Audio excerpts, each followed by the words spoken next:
Au nom d'Allah, le tout clément, le tout miséricordieux. Gloire soit rendue à celui qui fit voyager son serviteur de nuit, depuis la mosquée sacrée, Al-Masjid Al-Haram, à la mosquée éloignée, Al-Masjid Al-Aqsa, dont nous avons béni les environs, pour lui montrer certains de nos signes. C'est lui qui entend tout et voit parfaitement clair. Nous avons donné à Moïse le livre que nous avons établi en guide pour les enfants d'Israël, et y avons prescrit « Ne prenez pas d'autres protecteurs que moi, vous, les descendants de ceux que nous avons transportés sur l'arche avec Noé. » Il était un serviteur très reconnaissant. Nous avons décrété dans le livre, pour les enfants d'Israël, « Vous sèmerez à 2 reprises la corruption sur terre, et vous vous montrerez excessivement hautain. Lorsque sera accomplie la première des 2 promesses, nous enverrons contre vous certains de nos serviteurs féroces au combat, qui ravageront vos maisons. Et la promesse alors s'accomplira. Puis nous vous permettrons de prendre sur eux votre revanche, et vous donnerons en renfort des biens et des enfants. Et nous ferons de vous un peuple plus nombreux. Si vous faites le bien, vous le ferez certainement pour vous-même. Et si vous faites le mal, ce sera à votre détriment. Et lorsque s'accomplira l'autre promesse, ils viendront marquer d'affliction vos visages, et entreront dans la mosquée comme ils y étaient entrés la première fois, et dévasteront complètement ce qu'ils auront envahi. Votre Seigneur, peut-être, vous fera miséricorde.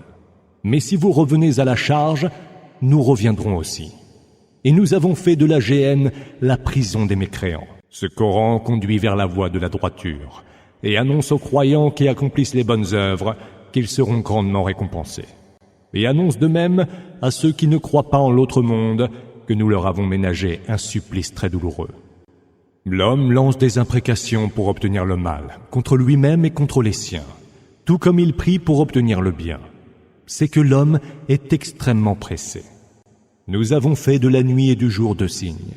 Nous avons rendu obscur le signe de la nuit, et nous avons rendu clair le signe du jour, afin que vous sollicitiez les faveurs de votre Seigneur et que vous sachiez compter les années et calculer le temps. Ainsi avons-nous exposé toutes choses dans l'intimité du détail. Nous avons attaché au cou de chaque homme son augure, et au jour de la résurrection, nous sortirons pour lui un livre qu'il trouvera déployé devant lui. Lis ton livre. Il suffira de toi seul aujourd'hui pour te demander des comptes à toi-même, lui sera-t-il dit. Celui qui trouve la bonne direction l'aura trouvée pour lui-même, irtada, et celui qui se perd se sera perdu à ses dépens. Nul ne portera le fardeau d'un autre, et nous ne sévissons contre aucun peuple auquel nous n'ayons déjà envoyé un messager. Quand nous voulons faire périr une cité, nous ordonnons à ces hommes les plus fastueux de nous obéir, mais ils se livrent à tous les vices. Le verdict contre elle est alors justifié, et nous la démolissons complètement. Que de nations n'avons-nous pas fait périr après Noé? Ton Seigneur suffit pour être des péchés de ses serviteurs, informés et lucides. Celui qui veut le monde immédiat, nous nous hâtons de lui en accorder ce que nous voulons à qui nous voulons. Puis nous le vouons à la géhenne, où il brûlera, réprouvé et banni. Ceux qui veulent l'autre monde et s'emploient à y parvenir par les efforts qu'il faut, en ayant la foi, ceux-là verront leurs efforts reconnus. Nous dispensons des dons de ton Seigneur à tous, à ceux-ci et à ceux-là. Les dons de ton Seigneur ne sont défendus à personne. Vois comment nous avons privilégié certains par rapport à d'autres. Dans l'autre monde, il y aura de plus hauts degrés encore et de plus grands privilèges. Ne prends pas avec Allah une autre divinité, ou alors tu seras réprouvé et délaissé. Ton Seigneur a prononcé le décret que voici. N'adorez que lui et ayez de la bienveillance envers vos 2 parents.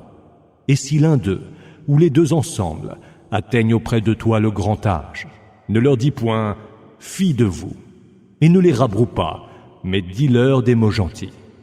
Abaisse vers eux par miséricorde l'aile de l'humilité et dis « Seigneur, veuille leur accorder miséricorde, comme ils m'ont élevé tout petit. » Votre Seigneur sait le mieux ce qu'il y a au fond de vous-même. Si vous êtes bon, il est absoluteur pour ceux qui savent revenir vers lui repentants. Donne ce qui leur est dû aux proches parents, aux pauvres et aux voyageurs de grand chemin, et ne dilapide pas les biens ouvertement. Les dilapidateurs sont les frères des démons. Et Satan est outrageusement ingrat envers son Seigneur. Si tu te détournes d'eux, parce que tu aspires à la miséricorde de ton Seigneur, tiens-leur un langage avenant. Ne garde pas ta main enchaînée à ton cou, ni ne l'étends exagérément, ou tu t'en trouveras blâmé et plein de regrets. Ton Seigneur étend ses dons pour qui il veut, ou les dispense avec mesure. Il est de ses serviteurs, informés et lucides. Ne tuez pas vos enfants par peur de la pauvreté. Nous assurons leur subsistance et la vôtre. C'est une énorme faute que de les tuer. N'approchez pas la fornication, car c'est une turpitude, et quel horrible chemin. Notez la vie qu'Allah a rendue sacrée qu'en toute justice. Quant à celui qui serait tué injustement, nous avons donné à son représentant le pouvoir de réclamer justice. Que celui-ci ne se laisse pas aller à tuer exagérément, car il a le soutien de la loi. Et n'approchez pas les biens de l'orphelin, sauf de la meilleure façon qui convienne, et jusqu'à ce qu'il atteigne sa majorité. Honorez vos engagements, car vous aurez à répondre de vos engagements. Donnez la bonne mesure quand vous avez à mesurer. Servez-vous d'une balance exacte quand vous avez quelque chose à peser. Cela vaut bien mieux, et la conséquence n'en sera que meilleure. Ne poursuis pas ce dont tu ne détiens pas la science. L'ouïe, la vue et le cœur. De tout cela, il sera demandé des comptes. Ne marche pas sur terre plein de fatuité. Tu ne saurais de tes pieds fendre le sol, ni de ta tête atteindre à la hauteur des montagnes. Tout ce que cela comporte de mauvais est exécré de ton Seigneur. Voilà ce que ton Seigneur t'a révélé comme sagesse. Ne prends pas avec Allah une autre divinité, ou alors tu seras jeté dans la géhenne, blâmé et banni. Votre Seigneur vous aurait-il réservé les enfants mâles, et se serait donné des filles parmi les anges? Ce que vous dites là est une abomination. Nous avons tout détaillé dans ce Coran, afin qu'ils y réfléchissent, mais cela ne fait qu'accentuer leur aversion. Dis, si comme ils le prétendent, il y avait d'autres divinités avec lui, elles chercheraient un chemin pour parvenir au maître du trône. Gloire lui soit rendue. Il est bien au-dessus de tout ce qu'ils disent. Les 7 cieux, la terre et tous ceux qui y sont lui rendent gloire. Il n'est rien qui ne lui rende gloire et ne célèbre ses louanges, mais vous ne comprenez pas leur glorification. Il est longanime et absoluteur. Quand tu lis le Coran, nous mettons entre toi et ceux qui ne croient pas en l'autre monde un rideau invisible. Nous avons mis sur leur cœur des voiles pour qu'ils ne le comprennent pas et rendu leurs oreilles dures. Mais lorsque dans le Coran tu évoques le nom de ton Seigneur lui seul, ils tournent le dos par aversion. Nous savons mieux que nul autre comment ils t'écoutent. Quand ils viennent t'écouter, puis quand ils se disent des choses tout bas. Les injustes concluent, celui que vous suivez n'est qu'un homme ensorcelé. Voilà à quoi ils t'assimilent. Ils se sont égarés et ne sauront retrouver leur chemin. Ils disent, se peut-il qu'après avoir été réduits à des os et de la poussière, nous soyons ressuscités en une nouvelle création? Dis, soyez pierre ou fer, ou une autre créature, quelque grande qu'elle soit à vos yeux. Ils diront toujours, qui nous fera revenir à la vie? Dis, celui qui vous a créé la première fois. Ils hocheront la tête et diront, et quand cela?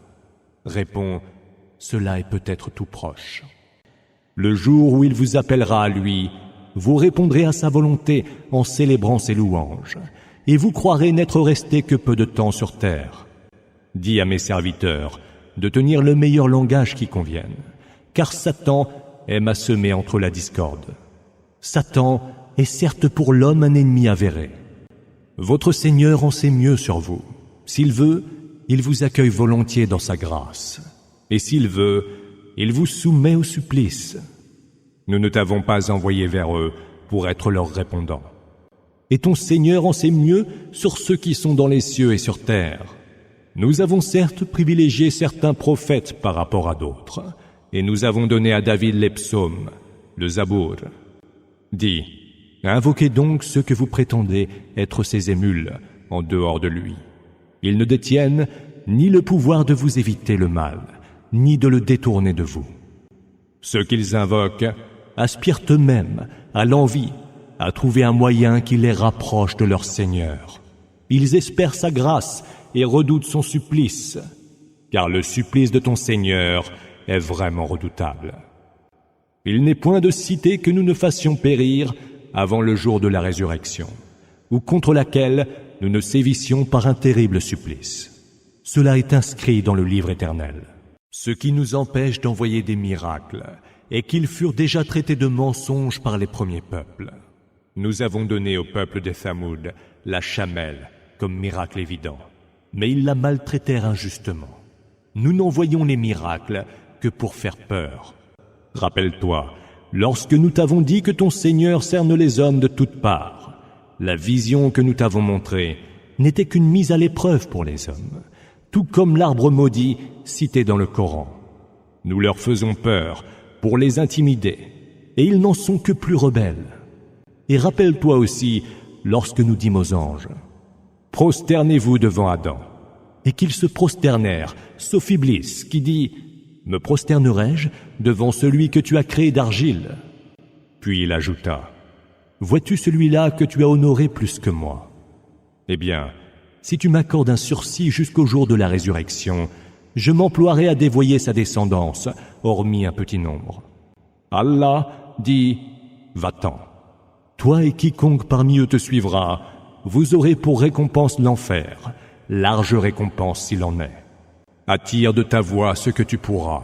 Mobilise contre eux et ta cavalerie et ta piétaille.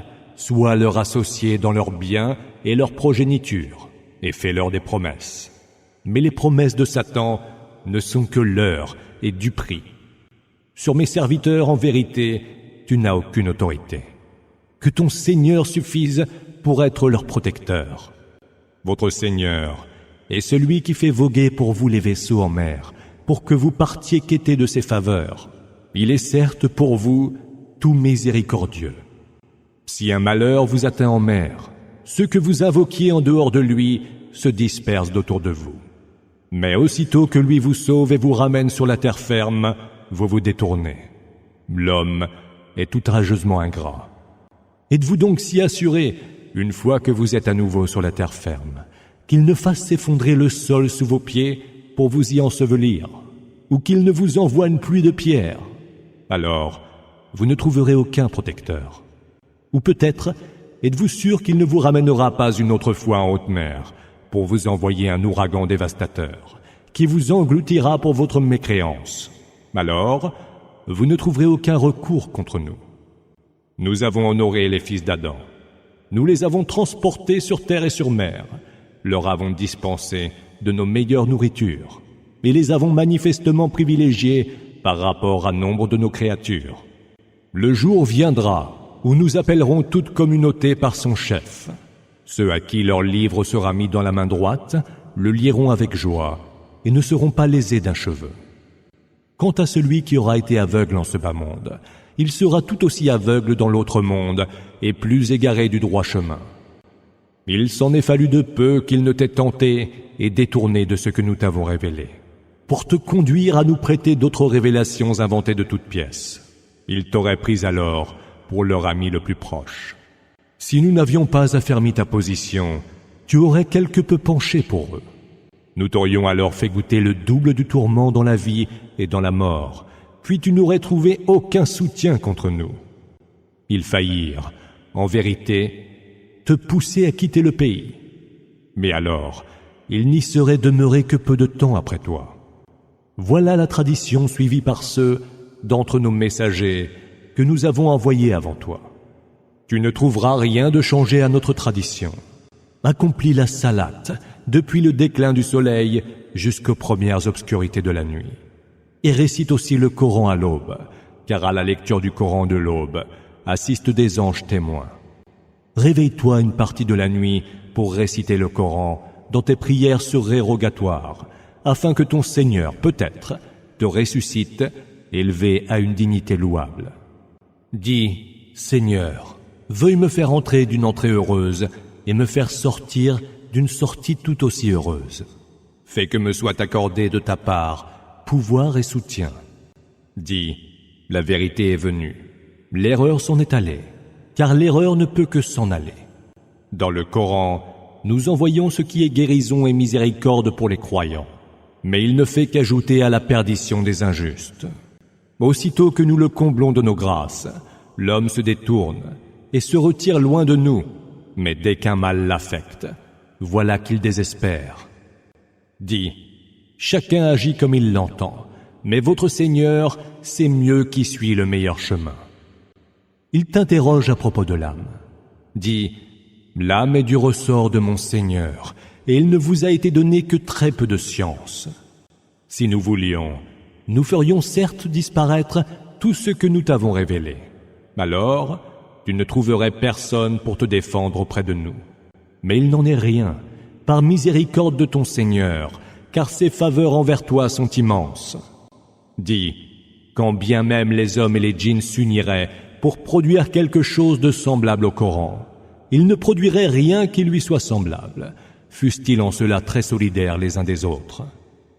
Nous avons, dans ce Coran, détaillé toutes sortes d'exemples pour les hommes, mais la plupart des hommes refusent obstinément de renoncer à la mécréance. Ils disent, nous ne croirons pas en toi avant que tu ne fasses jaillir de la terre une source inépuisable, ou que, dans un jardin de palmiers et de vignes que tu possèdes toi-même, tu ne fasses sourdre maints torrents d'abondantes eaux vives, ou que, comme tu le prétends, tu ne fasses tomber sur nous le ciel par pans entiers, ou ne fasses se tenir devant nous Allah et ses anges, ou que tu n'aies une maison richement ornementée, ou que tu ne t'élèves jusqu'au ciel. Là encore, nous ne croirons point à ton élévation avant que tu n'aies fait descendre un livre que nous puissions lire. Dis, gloire soit rendue à mon Seigneur. Suis-je autre chose qu'un homme et qu'un messager? Rien n'empêche les hommes de croire lorsque la bonne direction, Huda, leur est parvenue. Sinon qu'ils s'écrient, Allah envoie-t-il donc un simple humain en messager?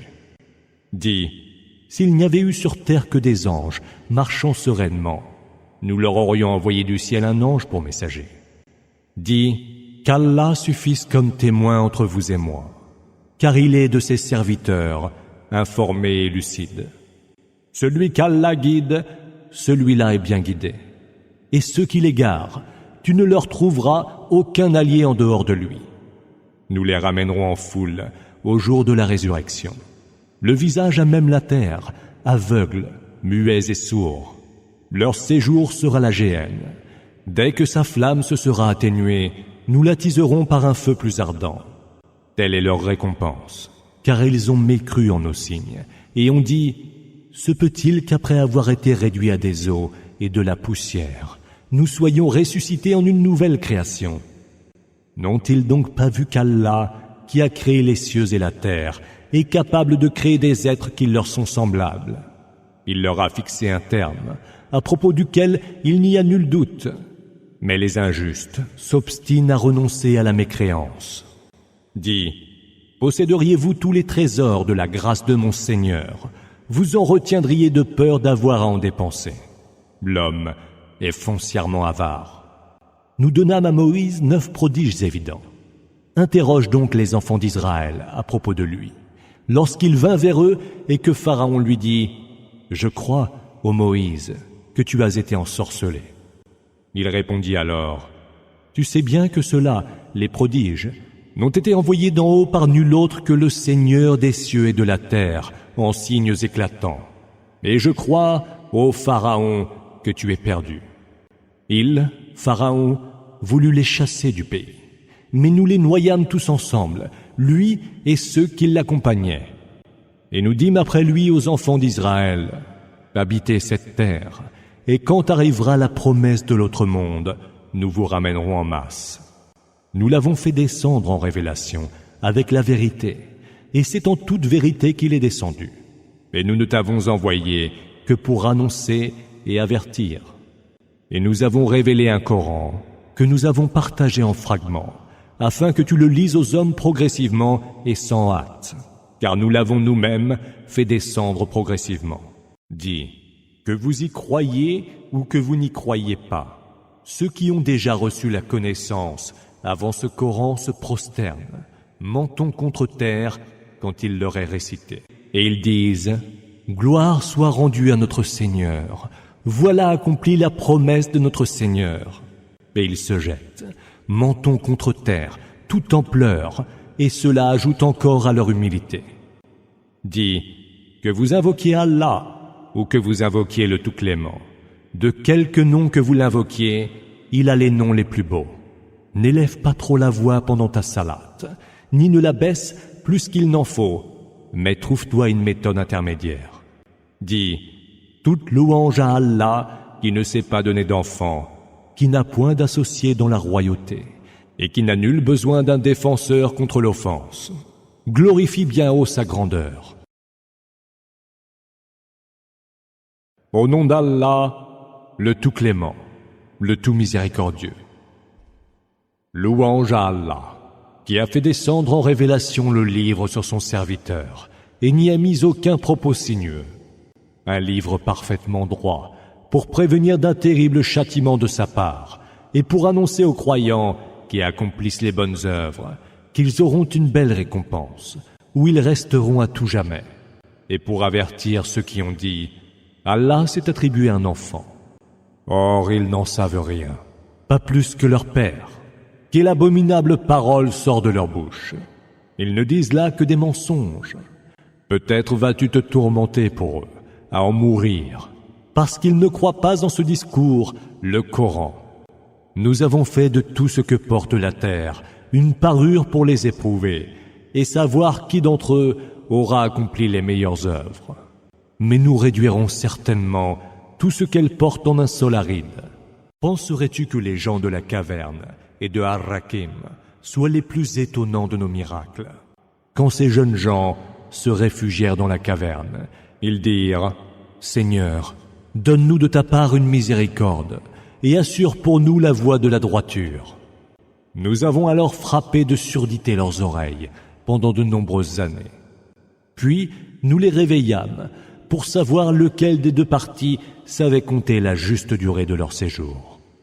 C'est nous qui allons te raconter leur histoire en vérité. Ce sont des jeunes qui ont cru en leur Seigneur, et nous les avons encore mieux guidés vers le droit chemin.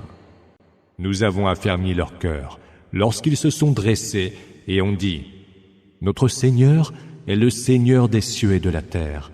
Nous n'invoquerons nulle autre divinité que lui. » Ou alors, nous aurions proféré des insanités.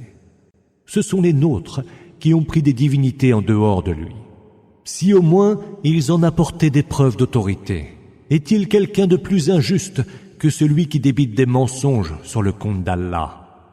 Ils se sont dit après concertation, une fois que vous vous serez éloignés d'eux et de ce qu'ils adorent en dehors d'Allah, cherchez refuge dans la caverne. Votre Seigneur alors déploiera sur vous de sa miséricorde et assurera pour votre sort une issue clémente. Tu aurais pu voir le soleil, à son lever, incliné vers la droite de leur caverne, et à son coucher, s'écarter vers la gauche, cependant qu'ils étaient étendus dans une vaste ouverture de la caverne. Ceci est un des signes d'Allah. Celui qu'Allah veut bien guider sera engagé sur la juste voie. Et celui qui l'entend perdre, tu ne lui trouveras aucun allié pour l'orienter. Tu aurais pu croire qu'ils étaient réveillés alors qu'ils étaient endormis. Nous les faisions se retourner tantôt sur le côté droit et tantôt sur le côté gauche, tandis que leurs chiens étaient couchés à l'entrée, les pattes étendues. Si tu avais pu les voir dans cet état, tu te serais enfui, saisi de terreur à leur vue. Et c'est ainsi que nous les avons ressuscités, pour qu'ils s'interrogent les uns les autres. « Combien de temps êtes-vous demeurés ici ?» demanda l'un d'eux. « Un jour, disent les uns, ou peut-être une bonne partie d'un jour. » Puis ils ajoutèrent, « Votre Seigneur sait le mieux combien de temps vous êtes restés ici. Envoyez donc quelqu'un à la ville avec ses pièces d'argent pour vous chercher de ces aliments les plus purs, de quoi vous sustenter. Qu'il soit avenant et n'attire sur vous l'attention de personne. Car s'il venait à vous surprendre, il vous lapiderait ou vous obligerait à revenir à leur religion. Mais alors, vous ne réussiriez plus jamais. Ainsi nous fîmes en sorte que soient retrouvées leurs traces, pour que les habitants de la cité sachent que la promesse d'Allah est pure vérité, et que l'heure est indubitable.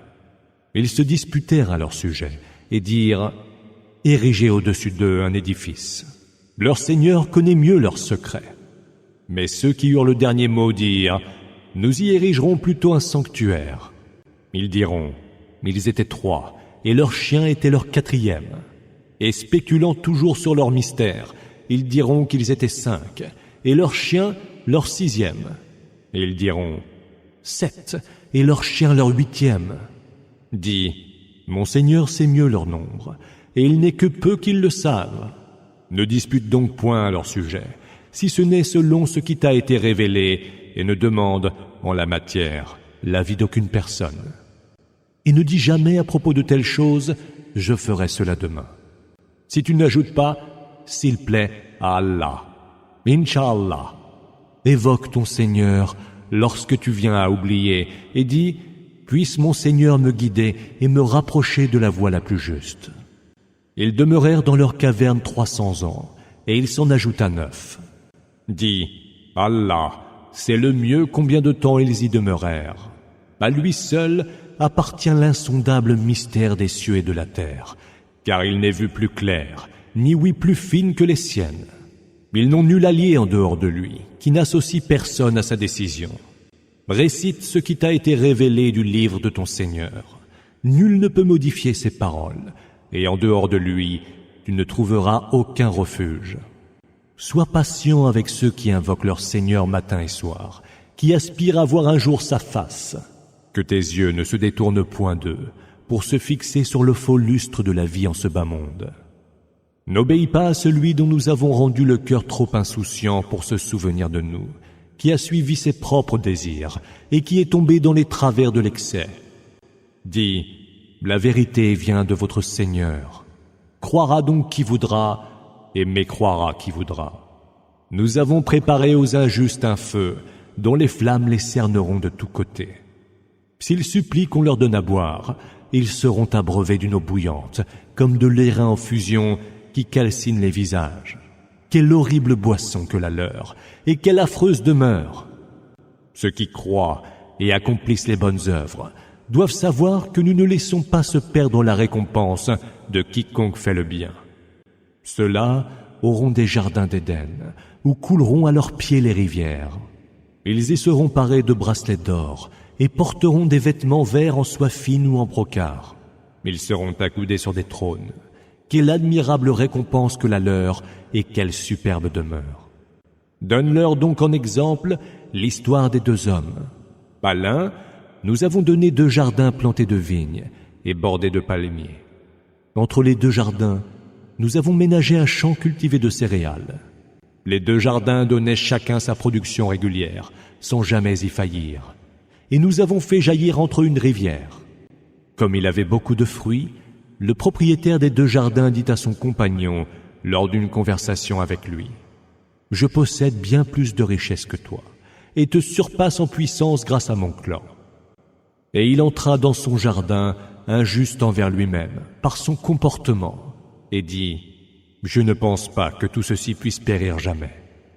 Et je ne pense pas que l'heure doive venir, et quand bien même je retournerai vers mon Seigneur, je trouverai certes bien meilleur lieu de retour que ce jardin. » Son compagnon lui dit alors, en discutant avec lui, « Serais-tu en train de mécroire en celui qui t'a créé de terre, puis d'une goutte de sperme, et t'a ensuite modelé en homme? Or, mon Seigneur à moi, c'est Allah, et à mon Seigneur, je ne prête aucun associé. Pourtant, en entrant dans ton jardin, ne dirais-tu pas plutôt, telle est la volonté d'Allah. Il n'y a de force que par Allah. Si tu vois que je suis moins nanti que toi, en biens et en progéniture, il se peut que mon Seigneur me donne un jour mieux que ton jardin, et envoie du ciel sur le tien quelques fléaux, qu'il le réduise en terre glissante et inculte, ou que son eau soit retenue dans les profondeurs de la terre, si bien que tu ne pourras plus la puiser. Et sa récolte fut ravagée. Il se mit alors à tourner et retourner ses mains, regrettant les dépenses qu'il avait effectuées. Cependant que les treilles de son jardin avaient été complètement détruites. Il disait, « Comme je voudrais, hélas, n'avoir jamais associé personne à mon Seigneur. » Il n'avait aucun clan qui pût le secourir contre le châtiment d'Allah, et il ne pouvait lui-même se secourir. Car alors, la protection n'appartient qu'à Allah, le vrai. C'est lui qui donne la meilleure récompense et assure la meilleure issue. Donne-leur en exemple la vie en ce bas monde. Elle est telle une eau que nous faisons descendre du ciel, et à laquelle se mêlent les plantes de la terre, lesquelles se transforment alors en herbes sèches, dispersées par le vent. Car Allah est de toutes choses infiniment capable. Biens et enfants sont la parure de la vie en ce bas monde. Mais les bonnes œuvres, qui sont faites pour durer, sont mieux récompensées auprès de ton Seigneur et promises à une meilleure espérance. Le jour où nous ferons mouvoir les montagnes et où tu verras la terre toute nivelée, nous les ramènerons en foule, sans en laisser un seul. Ils seront présentés devant ton Seigneur en rang. Voici que vous nous revenez comme nous vous avons créé la première fois. Et pourtant, vous prétendiez que nous ne vous avions pas fixé un moment de rencontre. Le livre des œuvres de chacun sera alors posé dans sa main. Tu verras les criminels terrifiés de ce qui y est inscrit, et ils s'écrieront « Malheur à nous ! Qu'est-ce donc que ce livre qui n'omet de compter ni péché mineur, ni péché majeur ?» Ils trouveront présent tout ce qu'ils auront fait, car ton Seigneur ne laisse personne. Rappelle-toi, lorsque nous dîmes aux anges, « Prosternez-vous devant Adam », et qu'ils se prosternèrent, sauf Iblis, qui était issu des djinns et qui s'éleva contre l'ordre de son Seigneur. Le prendriez-vous, lui et sa descendance, pour alliés, en dehors de moi, quand pourtant ils sont vos ennemis? Quel abominable échange pour les injustes! Je n'en ai jamais appelé à eux, pour qu'ils témoignent de la création des cieux et de la terre, ni pour qu'ils témoignent de leur propre création. Et je n'ai pas pris pour assistants les tentateurs. Un jour il dira « Appelez donc ces prétendus associés que vous me prêtiez. » Ils les appelleront alors, mais ces derniers ne leur répondront pas. C'est que nous aurons placé entre eux un abîme où périr. Les criminels verront le feu et sauront qu'ils y seront précipités. Ils ne trouveront alors aucun moyen pour y échapper. Nous avons détaillé dans ce Coran divers exemples, mais l'homme est de toutes choses le plus porté à la querelle. Qu'est-ce donc qui empêche les hommes de croire quand la bonne direction, Huda, leur est venue? Et qu'est-ce donc qui les empêche d'implorer le pardon de leur Seigneur, sinon qu'ils attendent d'être exposés au même sort que les premiers peuples, ou voir fondre sur eux le châtiment? Nous n'envoyons les messagers que pour annoncer l'heureuse nouvelle ou avertir. Mais ceux qui ont mécru disputent encore pour réfuter la vérité, mobilisant maintes arguments faux. Ils tournent en dérision mes versets et les avertissements qui leur sont adressés. Est-il plus injuste que celui qui, bien que nos signes lui aient été rappelés, s'en détourne et oublie ce que ses mains ont commis? Nous avons enveloppé leur cœur de voile et rendu dures leurs oreilles pour qu'ils ne le comprennent pas. Quand bien même tu les appellerais à s'engager dans la bonne direction, ils ne voudraient jamais y être guidés. Ton Seigneur, l'absoluteur, qui a fait sienne la miséricorde, s'il voulait leur tenir rigueur pour ce qu'ils ont commis, il hâterait pour eux le supplice. Or, leur est déjà fixé un instant de rencontre, d'où il n'y aura pour eux nul échappatoire. Que de cités n'avons-nous pas anéanties lorsque leurs habitants ont été injustes, et nous avons fixé l'instant de leur destruction. Souviens-toi aussi, quand Moïse dit à son servant « Je ne m'arrêterai de marcher qu'une fois arrivé au confluent des deux mers, même si je devais continuer à le faire pendant de longues années. » Quand ils furent arrivés au confluent, ils oublièrent leur poisson, et celui-ci se fraya son chemin dans la mer. Lorsqu'ils eurent dépassé le confluent, il dit à son servant « Sers-nous notre déjeuner. Notre voyage nous a vraiment épuisés. » Il répondit « Lorsque nous avons fait halte près du rocher, vois-tu, j'ai oublié le poisson. Seul Satan a dû me le faire oublier et ne point me le rappeler, et, chose étonnante, il s'est frayé son chemin dans la mer. » Moïse dit « C'est très justement cet endroit que nous voulions atteindre. » Et ils rebroussèrent chemin vers le rocher. Ils trouvèrent alors l'un de nos serviteurs que nous avions touché de notre grâce et que nous avions initié à une science de notre part. Moïse lui proposa: Ne pourrais-je te suivre afin que tu m'enseignes de cette science, de la droiture que tu as reçue? Tu ne pourrais avoir assez de patience en ma compagnie, répondit-il. Et il poursuivit: Comment saurais-tu supporter patiemment les choses que tu n'as pas cernées par la connaissance? S'il plaît à Allah, tu me trouveras, répondit-il, plein de patience, et je ne désobéirai point à tes ordres. Alors dit l'autre: Si tu me suis, ne m'interroge sur rien avant que je ne t'en ai parlé moi-même. Ils s'en furent alors ensemble, et quand ils furent montés à bord d'un vaisseau, l'homme y perça un trou. En y perçant ainsi un trou, voudrais-tu donc noyer ceux qui sont à bord? Tu commets là un acte monstrueux. N'avais-je pas dit que tu ne saurais rester patient en ma compagnie? Répondit-il. Ne m'en veux pas d'avoir oublié, fit Moïse, et ne me fais pas subir d'épreuves trop pénibles. Ils poursuivirent leur route et rencontrèrent un jeune garçon que l'homme s'empressa de tuer. N'as-tu pas tué là un être innocent qui pourtant, lui, n'a tué personne? Tu viens de commettre là un acte abominable, lui dit Moïse.